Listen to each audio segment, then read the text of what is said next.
There's a couple things I want to go over to help you with your defensive moves.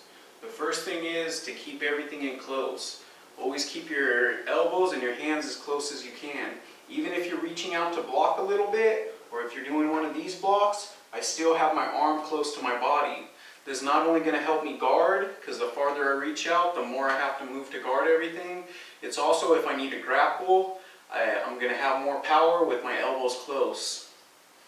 The other thing is that you have to remember to block all three zones. Your high zone, your mid zone, and your low zone all the time. You have to remember all of those things. So even if I drop my hand to block my mid zone with my hand instead of my elbow, I still have this one blocking high. I'm always going to block low, medium, and high. Low, I'm mostly going to block with my stance. If my stance is good, I should be able to block everything low pretty good. If they try to sweep me or kick out my leg, I should be able to pick it up. Or if they try to go to the groin, my knee should be bent, I should be able to block it with that. My mid zone, I'm usually going to use my elbows.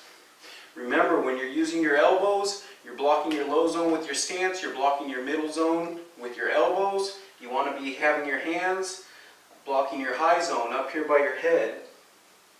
So don't drop down like this, block like this, don't ever do that. One hand is okay, the back hand I use sometimes. I try to never drop the front hand, but I always have one hand up. Even if I drop the front one, I have the other one up.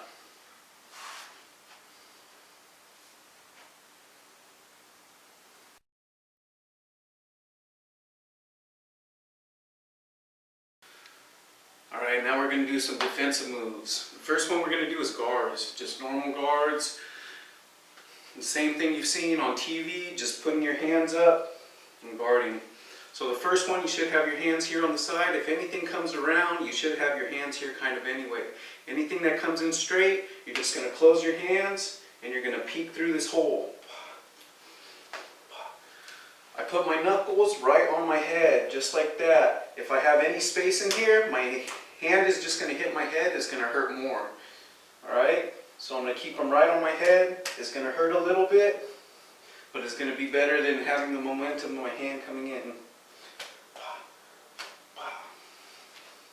So anything that comes in straight, you're just going to close there. Look through the little hole in your wrist and keep your head moving.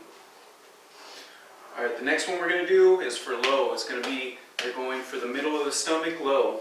So I'm going to close my hands the same way, close my elbows, and I'm going to crunch. So I'm going to come here, elbows, and crunch. I don't want to just drop my hands like this. I want to keep my head behind my hands, just in case. I never want to drop my hand without my head going with it. It's better to bring my head with my hand than to leave my head open.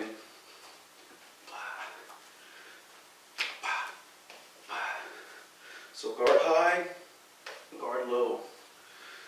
Guard high, guard mid. High, mid. High, mid. Those are all both for straight punches, coming straight down the middle on your center line. High, mid.